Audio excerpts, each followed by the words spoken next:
Kwekwe, Otep. Bonjour, bonsoir, mes beaux amis. J'espère que vous allez bien. Petite nouvelle intergalactique aujourd'hui. Grand sujet de l'heure. Je vous ai dit que je vous reviendrai avec l'éclipse du 8 avril. Me voilà. J'ai fait des recherches dans tous les sens. J'espère que vous allez apprécier en pesant sur le petit pouce en dessous pour que la vidéo soit suggérée sur YouTube. Vite avant le 8 avril. Donc, l'éclipse du 8 avril, ça va croiser le chemin emprunté par la dernière éclipse du 14 octobre 2023, mais aussi celle de 2017 en Amérique du Nord. Déjà, on peut noter quelque chose de particulier. Il y a un écart de 7 ans entre 2017 et 2024.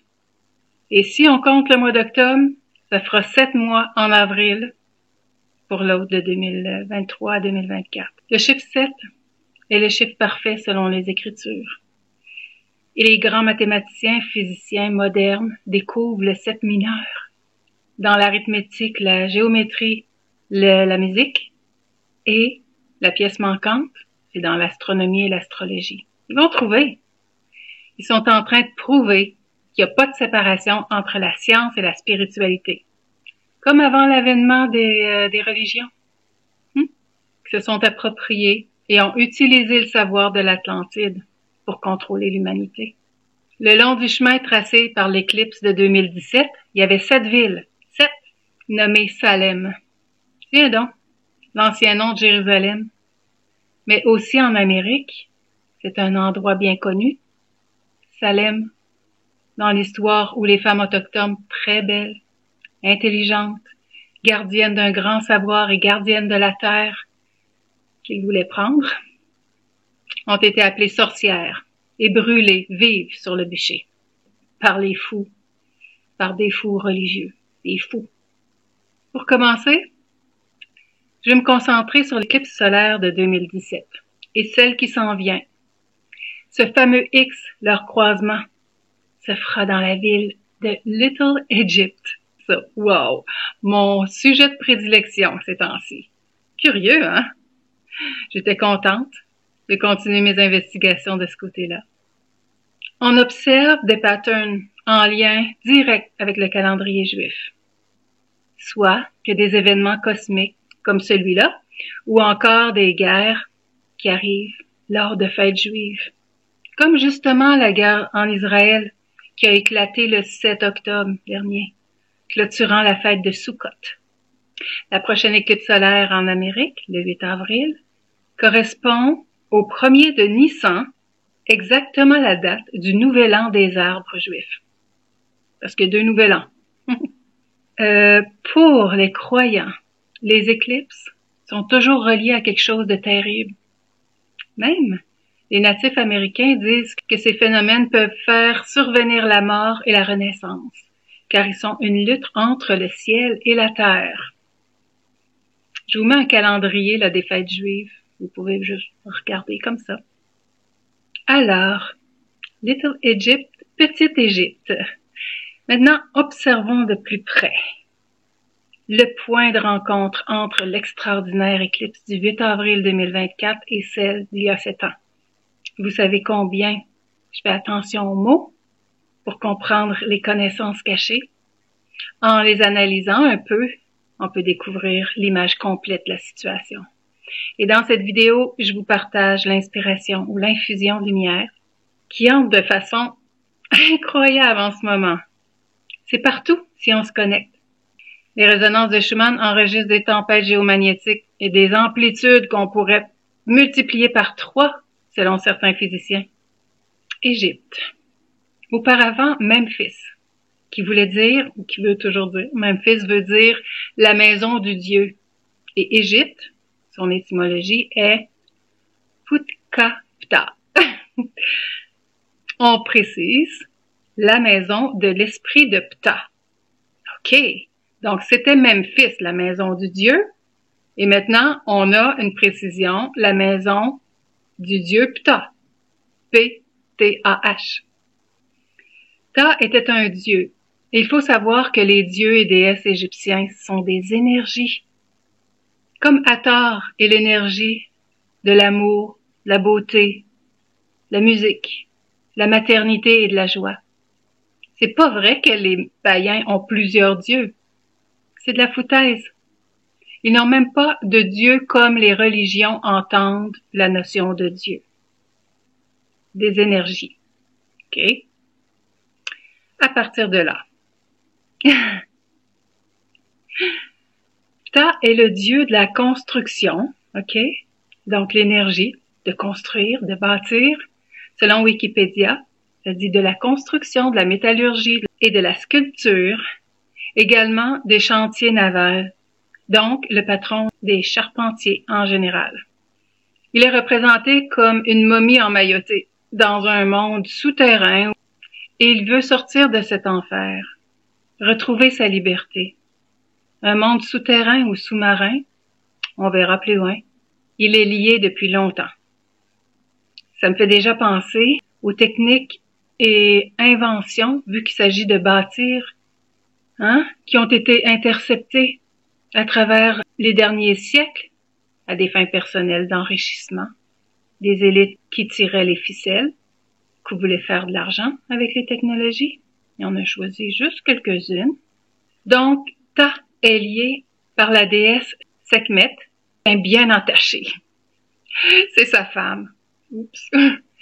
Sekhmet est admirée dans son rôle de déesse de la guérison et du foyer, mais aussi crainte. C'est l'énergie représentée par une femme avec une tête de lionne, celle qui conseillait et guidait les pharaons au combat. Ah!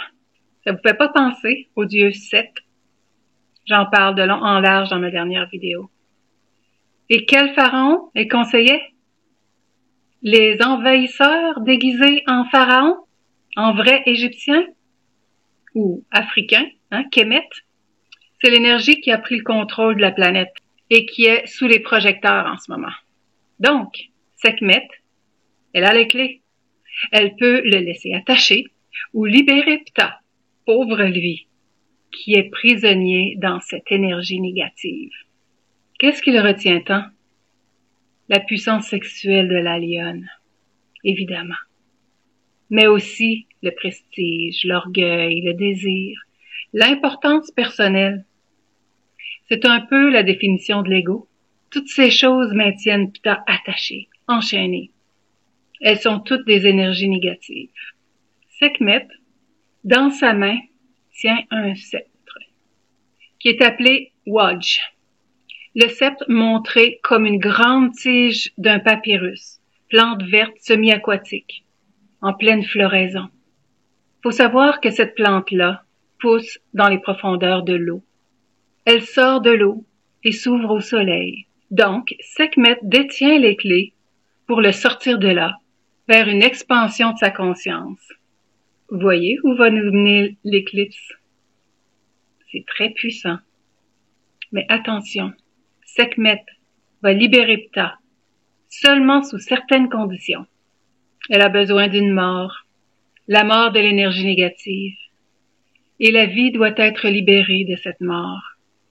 Pour que Ptah soit libéré de ses chaînes, ces énergies négatives doivent être sublimées. La sublimation des traits de l'énergie féminine qui sont représentés dans le portrait ici. Pour ce faire, parce que l'énergie féminine doit donner la vie, Sekhmet doit se lier à Ptah. Dans les souterrains, sous la mer, ou autrement dit, dans les enfers. Elle donne la vie, je vous l'ai dit. Et les deux doivent s'unir dans les profondeurs et passer par une grande purification avant que Ptah soit libéré. Donc, l'énergie sexuelle négative passera par cet exercice spirituel, ce qui raconte toute la mythologie, si on considère maintenant leur fils, le résultat de la purification en question. Le fils de Sekhmet et de Ptah est Nefertum. La renaissance de Ptah, c'est ça. Il renaît dans son propre fils, Nefertum. la Terre redevient parfaite. Parce que Néfer, comme mon ancêtre Néfertari, Néfer veut dire parfait, ou très bon, ou excellent. Et Toum est tout en lien avec la Terre. Donc, la Terre parfaite. Après l'éclipse? Je sais pas. C'est une histoire, là. Mais c'est quand même la mythologie. Et c'est comme ça que Ptah reprend sa liberté de Sekhmet, sa femme. Ou bien il en meurt, je sais pas. Mais il est dans son fils. Ils ont lié leur énergie négative et le résultat est la purification. Personnellement, je vais jeûner pendant l'éclipse. Toute la négativité que portait Ptah était supportée par l'énergie sexuelle. La semence ou le sperme est en fait l'énergie négative avant d'être purifiée et devenir énergie positive. Sekhmet aussi a la semence. Comme toutes les femmes ont la semence, elles peuvent la produire par certaines techniques, encore expliquées dans mes 2 dernières vidéos. C'est quand même étonnant que tout se tienne comme ça. C'est plus fort que moi, je vous le jure. De toute façon, ici, il est question de Ptah qui devient Néfertum par sa purification. Néfertum représente l'expansion de conscience de Ptah. Ptah, qui revient des enfers, qui sort de son état momifié, il sort à la lumière. Je vous ai dit que la lumière devient brillante. Elle va s'intensifier doublement après la grande éclipse solaire du 8 avril 2024. Il y a eu une mort, l'énergie négative qui est devenue positive en la naissance de Néfertum, la Terre parfaite. Maintenant, on pourrait regarder un peu comment le monde actuel la présente, l'éclipse, au regard de ce qu'on a connu depuis la prise de contrôle de l'état profond de la Kabbale. Évidemment, ils utilisent la peur. Il y a toutes sortes de mises en garde. Les écoles, plusieurs commerces seront fermés. Il faut faire des réserves de piles, de nourriture, d'eau, de tout ce qu'on a besoin pour un mois, etc. Ben, c'est seulement sage de prévoir. Mais soyez tranquilles. Passage entre 2 ères. C'est là où nous sommes. Je vous rappelle qu'on se trouve au seuil d'une nouvelle ère, celle du Verseau, que je vais aimer surnommer ou simplement appeler la Terre parfaite à partir de maintenant. Néfertum. Donc, nous sortons de l'ère du Poisson, où même des événements cosmiques comme les solstices, les équinoxes, les pleines lunes, les éclipses ont été utilisés pour amplifier l'énergie négative présente chez Ptah.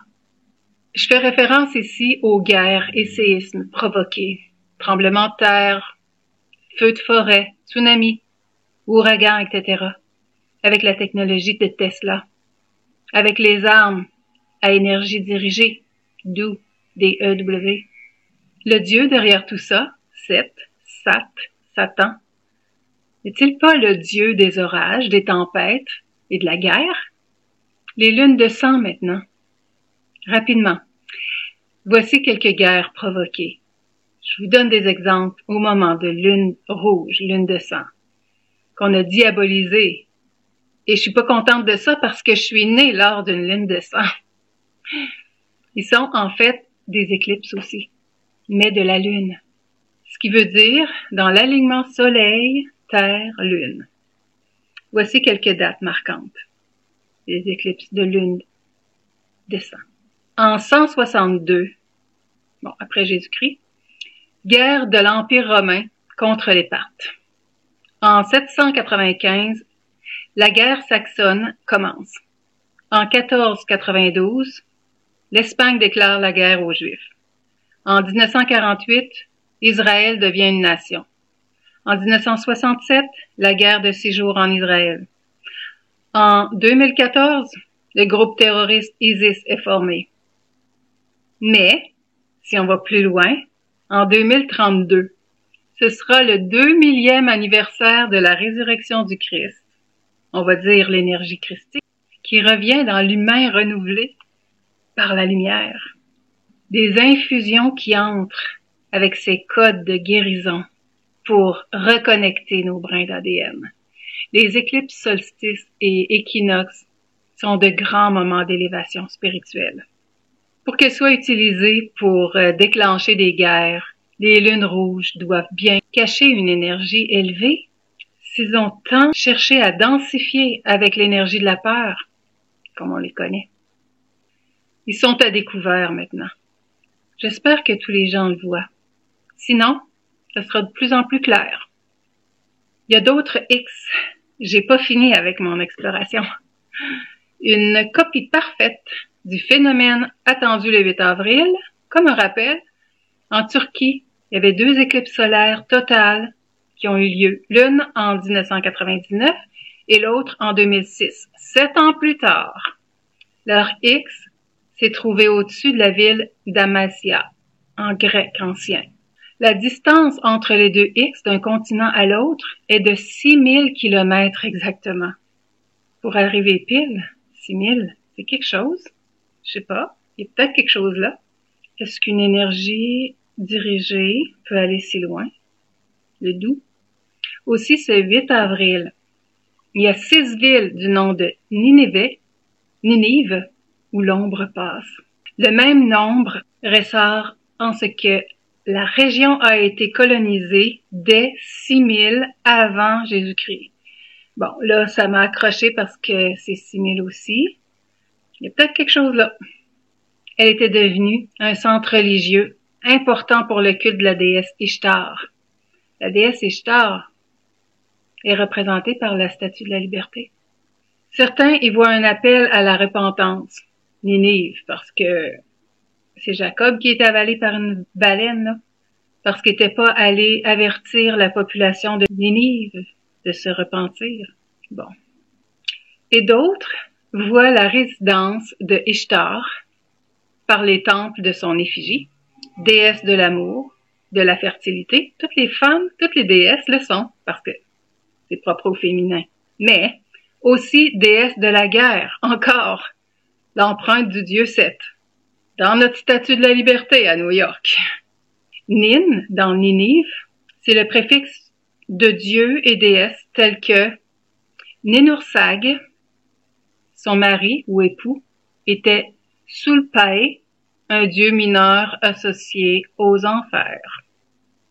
Aussi, Ninurta, dieu de la guerre du panthéon babylonien, est fils d'Enlil,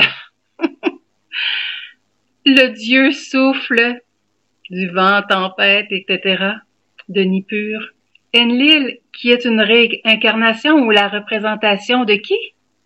Du dieu Seth, Satan, soit Yahvé de la Bible.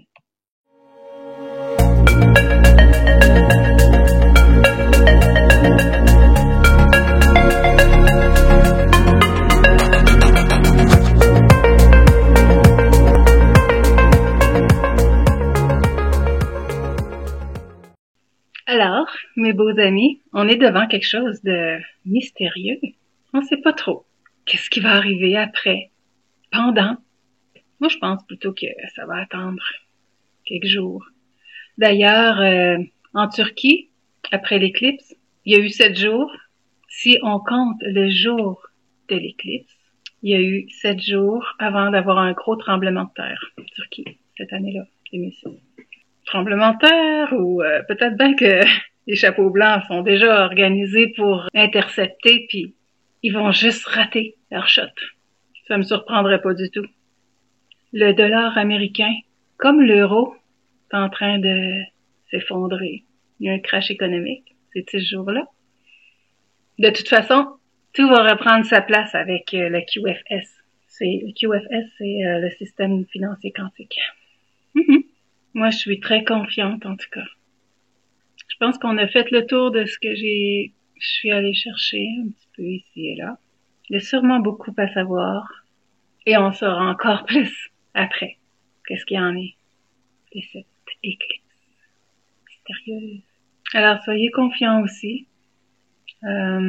Continuez à méditer, à prendre soin de vous, boire beaucoup d'eau, manger la meilleure nourriture vivante. Et je sais pas si je vais avoir le sujet d'une prochaine vidéo. Je travaille sur mes livres, plus présentement, pour les mettre en ligne. Donc, aussitôt qu'il y en a un, je vais mettre les liens en dessous de mes vidéos, quand ça sera prêt. OK? Donc, d'ici là, je vous embrasse. Merci d'être là. Bye.